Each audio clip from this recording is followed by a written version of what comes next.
Good evening, welcome to North West Tonight with Annabelle Tiffin. Our top story, conflict politics, why Gaza is an election issue for some around the region. We report from Lancashire, where the political landscape at a local level has already been affected by the issue. Also tonight, potholes and politics. We fill in the details as the issue makes every major party's election manifesto. A swift reaction to Taylor's Liverpool takeover ahead of 2 more concerts this weekend. It's so good, honest to God, we should have brought earplugs. Yeah, because listen to my voice, it's going. The North West wonder kids who could inspire England to Euros glory in Germany. And today we saw a mixed picture, but we also saw more in the way of sunny spells. What's it looking like this weekend? Join me at the end of the programme for all the details.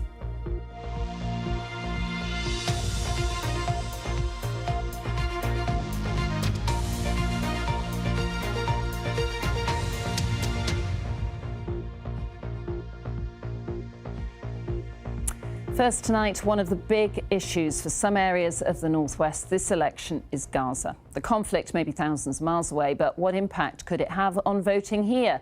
Some former Labour Party members have already resigned from the party, believing it to be out of step with community feeling after the Hamas attack on Israel on the 7th of October and Israel's military actions in Gaza. Yunus Muller has this report. What you won't see in some communities are the colours of the main political parties. Instead, the Palestinian flag. I went to Preston to find out why, for some, Gaza will heavily influence the way they vote. Living in Britain, we've been taught to vote Labour like our whole lives. Naima Adam is a trainee therapist who organises pro-Palestinian marches. We've kind of had a shift in that kind of belief and narrative. Why? And it's because ultimately, you know, we want the people who have the power to be able to feel compelled to do something. This general election is the most important election of our lifetime. We have the power this time to change the two-party dynamic. The cost of living or where you're going to live, the job you're going to get, are those issues not more important to you? Foreign policy and domestic policy are both connected because, you know, we can't be advocating for example, women's rights if we're not looking at the women in Gaza who are losing their children every single day. The Palestine marches, that is one of the biggest things we've done to raise awareness, and for that to occur every single time and for the numbers to increase every single time, it just shows that together we are strong. Here in Lancashire, it's clear that Gaza is a factor when it comes to voting. Labour, for one, has suffered groups of resignations on local councils in Burnley and in Pendle. But the question is, what impact will it have on the general election? For a general election, there are so many other things in the mix that although I think this will affect people's thinking about votes, I don't think it's going to be the one significant factor. At the last local election, I actually spoiled the paper deliberately. You've always voted Labour before, pretty much. My heart is left, full stop. My quandary is the leadership of the group who, my heart leans to, is a bit uncomfortable for me. Angela, will you be voting for a ceasefire for Palestine? Senior Labour politicians have been heckled. This was Angela Rayner in Bury North. What happened on the 7th of October was an absolute massacre, and Israel has a right to defend itself, but what we've seen since then has been absolutely horrific. We all want to see a ceasefire, humanitarian aid getting into Gaza, and we want to see a safe and secure Israel alongside a recognised Palestinian state. At the Fishwick Youth and Community Development Zone, they don't come to talk politics, but it's there in the background. Because of social media and all the rest of it nowadays, people are more inclined to, because they want to see, because what's going on in the world, they want to create change. Mustaq Patel is a local businessman who uses the gym. Gaza, for you, is that the main issue? Is it a bit like Brexit in the last election, or is it different this time for you? So obviously it shouldn't be just on that, but cost of living, the services to the community, everything's gone downhill. Obviously... Have you changed your vote because of what you just mentioned, or because of Gaza? I will be, yeah, I will be. You could end up with someone whose views you completely disagree with? I mean, I wouldn't call it a protest vote, but I'm going to vote for someone who genuinely believes in ending the occupation of Palestine, and that is something that they are sort of a staunch supporter of. Then yeah, because ultimately, like, what else have we got? For a significant number of people, the election is a chance to have their voice heard. Eunice Muller, BBC North West Tonight, Preston.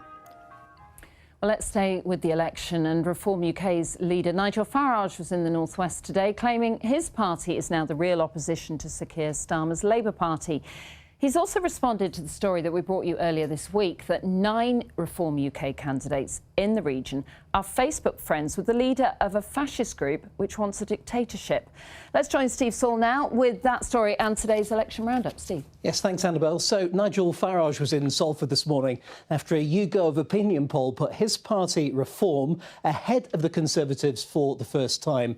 And this YouGov survey suggests 19% of voters now support Reform. That's 1 point ahead of the Tories on 18. Well, other polls show that Reform is still slightly behind, but Mr Farage is confident they're overtaking the Conservatives. And on BBC Breakfast this morning, he denied that his comments about immigration could cause division and hostility. I don't think anything I've said is inflammatory. What I've said is that for 50 years, we had net migration into Britain of 30 or 40,000 a year. That from the late 1940s right up until the millennium.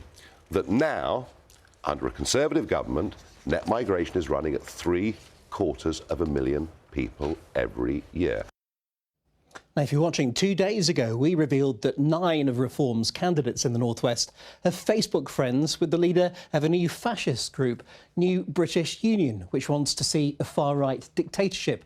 Well, Nigel Farage has now responded. He said the party's not had time to do full vetting of candidates. It's impossible. Not all of our candidates have been to Eton, and people like things on Facebook without having a clue where they come from.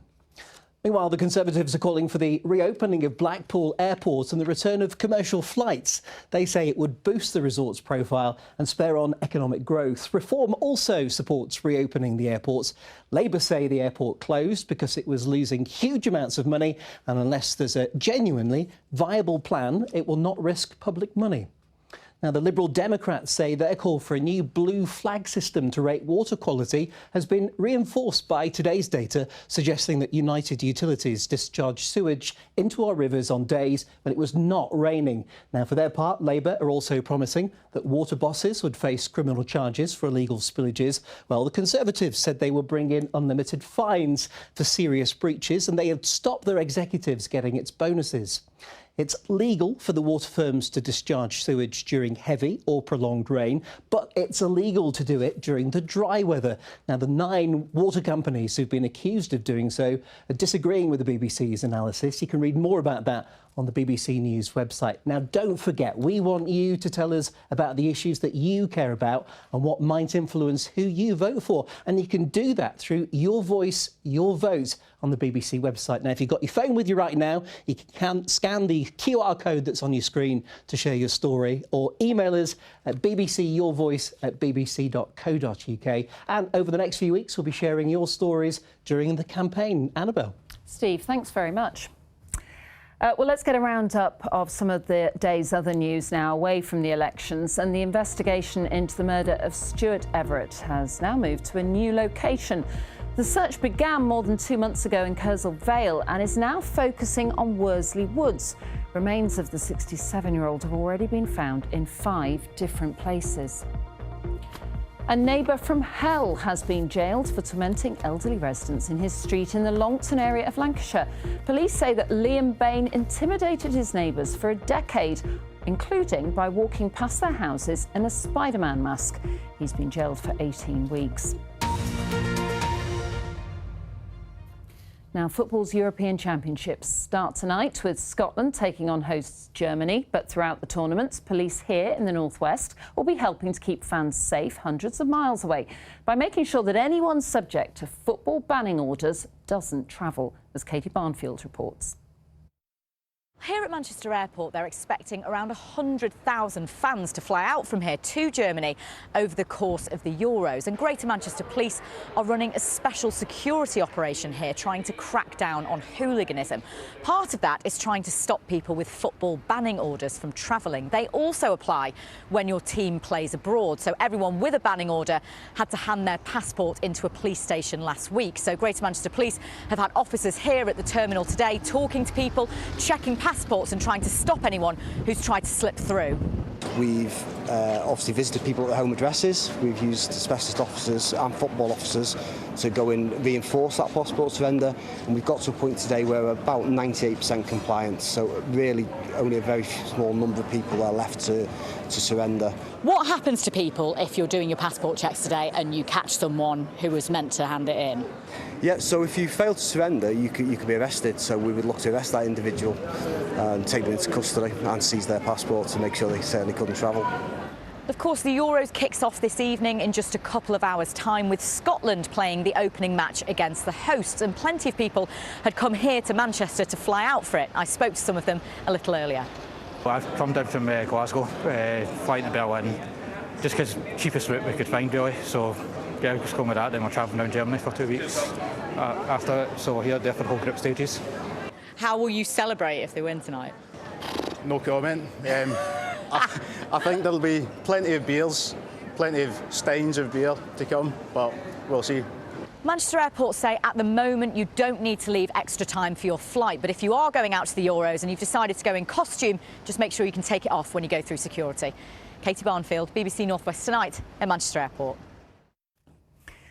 Now, you don't need me to tell you, but they're the bane of road users' lives and a danger to motorists and cyclists. And now potholes are grabbing the attention of politicians. No surprise, really, after recent figures show that the cost to motorists last year was almost £500 million. Juliet Phillips reports. Potholes are terrible. Terrible. Charlotte's a new driver, and potholes have become very problematic, haven't they? Well, I know how many times my tyres blow up with potholes and things like that, even up motorways now. Sometimes you have no choice than to go through it and have to slow down, but at the same time it can easily damage your car. The last time it cost me nearly £200, you know, because the ball joints went and everything, the spring. So that's coming out of my pocket. There's no doubt about it, potholes are a pain. But what should motorists do when they see one? Drive over or around? One leading road traffic solicitor says it's a question that needs to be answered. What I'm asking is for the chief constables to offer guidance in their area as to the choice that the driver should make. Should the driver go over the pothole? And will they then indemnify them for the damage caused? Or should they swerve and run the risk of hitting somebody, obviously with the consequences that flow from that? And will they then indemnify them from prosecution? But realistically, police aren't going to issue this advice, are they? Because it would, if somebody is driving recklessly, it would give them some kind of defence. They could claim that that was because of a pothole. Yes, but they're putting the neck in the noose. And what I'm calling for is guidance. It's a perfectly reasonable call. Last year, the AA dealt with 632,000 incidents where potholes like this had caused damage to people's vehicles. The Pothole Partnership estimates that the total cost for UK motorists in terms of potholes hit almost £500 million, with each motorist paying on average around £250. The partnership, which was formed by the AA, the National Motorcyclists Council, British Cycling and JCB, say the next government urgently needs to ring-fence funding to help councils tackle the issue. We're just seeing a year-on-year increase in these kind of incidents that we're attending. So we're back now to round about, if not above, levels that were around about 2018, where they were at the peak, where we had the beast from the east and weather events. We've got people doing all they can to make ends meet. They do not need this unexpected expenditure. The three main parties have all made manifesto commitments about how they'd help councils deal with potholes.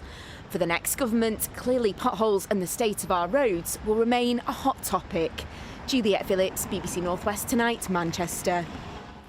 Yes, they're a pain, aren't they? Now, for a while, we have been following the work and lives of staff and patients at the Wigan and Lee Hospice. It needs to raise £12,000 every day just to keep running. So their latest fundraising challenge, a hike up Snowdon. I joined 58 others who all had their very own individual reasons to take part. Hi, I'm Shauna Jones. And I'm Rachel Jones. And we're doing this walk in memory of our dad, Dave Jones. I'm Karen Collins and I'm doing this in memory of my mum who died in November 2021. My name's John Vickers and I'm doing this walk tonight in memory of my wife, Sue Vickers, who died in the hospice on the 12th of December 2023. Climbing the highest mountain in England and Wales for their loved ones who spent their last days in Wigan and Lee Hospice. Throughout the whole time, the treatments you got, the care you got, everything was just fantastic. Gentle giant. I think a lot of my friends describe him as big Everton fan, big Saints fan, big heart. Once you got into the hospice, things became so much calmer. And I think it's really important. I think everybody's got a right to have a dignified death. And up until that point, it hadn't been dignified. It's -4 on the top today. The worst bit is like the first half an hour. It might seem like an odd time to set off, 1 a.m. in the morning, but the aim is to reach the summit of Snowdon by sunrise. Don't forget the reason you're doing it. That's the reason, you know, that'll drive you to the top. And hopefully tonight we'll get some fantastic views as well when we get at the top. The hospice needs to raise £12,000 a day just to keep going, and that's why they're all here. Relatives have lost loved ones, as well as local businesses keen to lend their support. How's it going? Is it all right? Yeah, it's okay. It's been quite tough so far, but it's all right. Yeah. Why are you doing the walk? I'm the corporate and major donor fundraiser for Wigan and Lee Hospice, and also it's just over 20 years since I lost my dad, and I couldn't have cared for him without the support of the hospice. We took the Lamberis path, head torches lighting the way.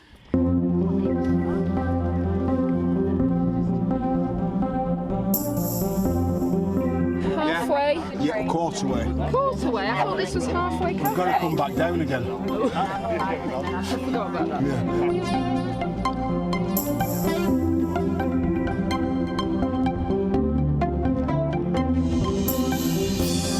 Once at the top, sadly no stunning sunrise, just a really thick fog. So was it worth it? It was a nice walk though, very steep in parts, but sorry, I can't feel my lips. How would Dad feel? Proud. Very proud. Very, very proud, yeah. Yeah. Glad to have done it. Oh yeah, it's been brilliant and there's been great camaraderie coming up, so it's been lovely. What were you thinking sometimes when you were walking up there? Can I turn round and come back down again, thank you. I was thinking about my wife. When I got to the top, I just said, right, we've done it again for you. What shall I do next time?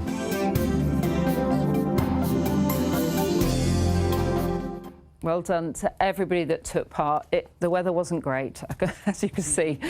Emmanuel will be here with a forecast in a bit. But first of all, sports. It's a huge evening. Football's European Championships finally getting underway in Germany. England playing. Go on, you tell me.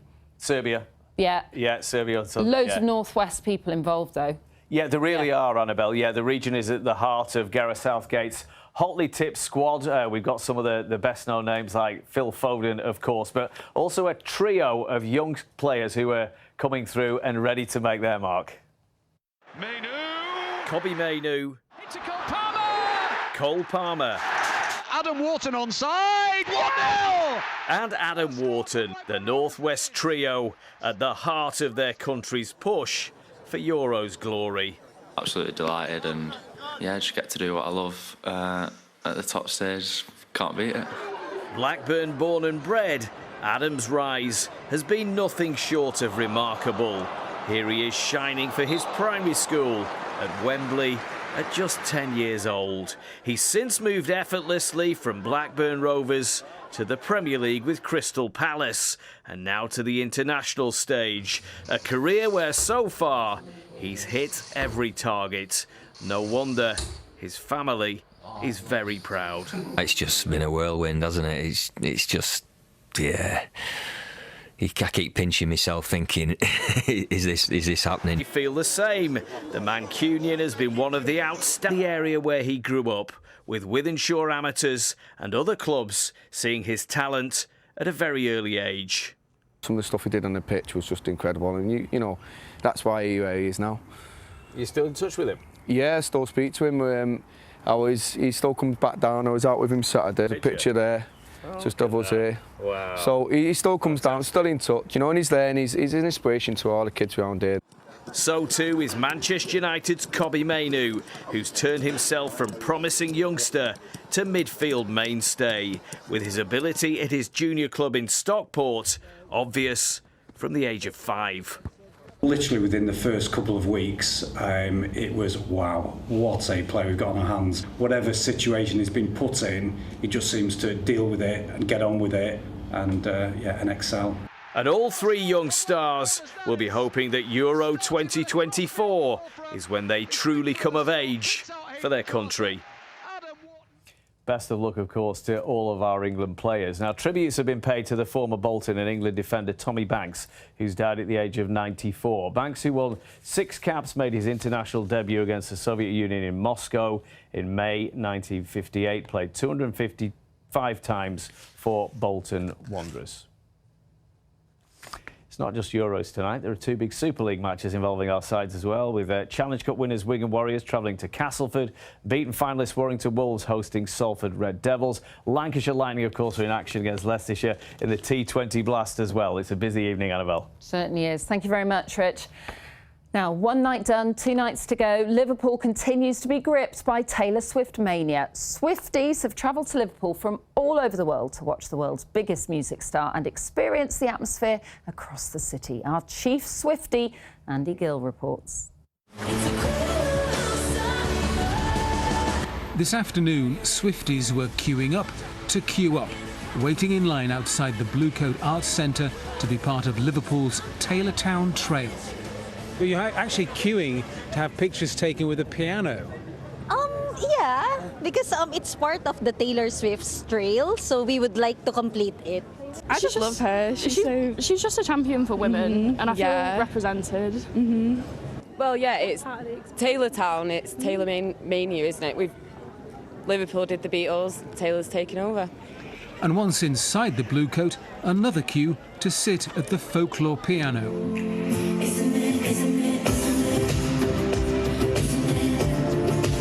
And here's Miss Swift on stage at Anfield last night, wowing those lucky enough to be inside. It was so good, honest to God, we should have brought earplugs. Yeah, because listen to my voice, it's going. Shake it up. And those who were outside. We actually weren't inside, we were outside. Amazing, it was so fun. It was the best thing on it. Famous faces among the fans watching the woman who has one of the most famous faces in the world right now. I'm not tailor-made, obviously, but tailor-ready. Let's go to Anfield. Back on the Taylortown Trail, a visitor from Dallas was in the queue for the Tortured Poets mural. She's incredible. Look at this place, it's crazy. The entire town is transformed, right? A queue too at the Evermore bench. It's Taylor's town. We just live in it. I've come all the way from Bournemouth, so long way, and actually, Liverpool has just been, I'm so pleased I got tickets for here because it's they've really embraced the love of Taylor. It's me, hi, I'm the problem, it's me. Andy Gill, BBC Northwest Tonight, Liverpool. Everybody agrees. I love it. It's Taylortown, we just live in it. What a great line. I'm going next week. Can't wait. Gosh, I'm a little bit jealous, actually. Should be. Go on, tell me about the weather. Is it going to be all right? Well, good evening. Yes, we started off quite cloudy this morning, but then we saw something a little bit brighter. I was out in Salford Quays earlier, felt quite pleasant in the sunshine. Now, what are we expecting for the weekend then? Well, as always... Oh, gosh, what's going on? Oh, God. Thank you to our weather watchers for sending us your pictures. You can always send them to me on social media and also the Weather Watchers website. So, of course, you want to know what's happening with the weather for the weekend. Well, it's not going to be an exact repeat of what we've seen today, just because the showers will be a bit more widespread in comparison to what we have seen today. We'll see some sunny spells as well in between. So we have an area of low pressure currently over the UK, and that is what has brought us the rain today. Those showers, they've been quite heavy. They've been thundery as well. The low pressure stays with us for much of this weekend, so that's why we're going to continue to see some showers, and we'll see some showers tonight as well for a time. It will be cloudy out there overnight, those showers becoming a bit more heavier but turning dry as we head into the early hours, where it will be clear, temperatures dropping to around 6 or 7 degrees Celsius, of course, feeling cooler than it did first thing this morning. And then I think tomorrow, because of that area of low pressure still over the UK, it means that we will see some further heavy showers moving in. They could be quite thundery. As mentioned, they will merge into longer spells of rain as well. Temperatures probably getting to highs of around 17 degrees Celsius. And then I think as we head into Sunday, we'll start off quite dry, clear, but because of the low pressure, once again, heavy showers moving in, but temperatures climbing ever slightly, getting to around 18 degrees Celsius. Now, Emmanuel, well done. We love that picture from Judge, but we weren't meant to be seeing it for the whole time. Your graphics failed. Technology, what can I say? But you did brilliantly, and we got a great weather forecast without graphics. Thank you very much, and thank you very much for watching. Whatever you're doing, have a lovely weekend. Bye-bye. Well done.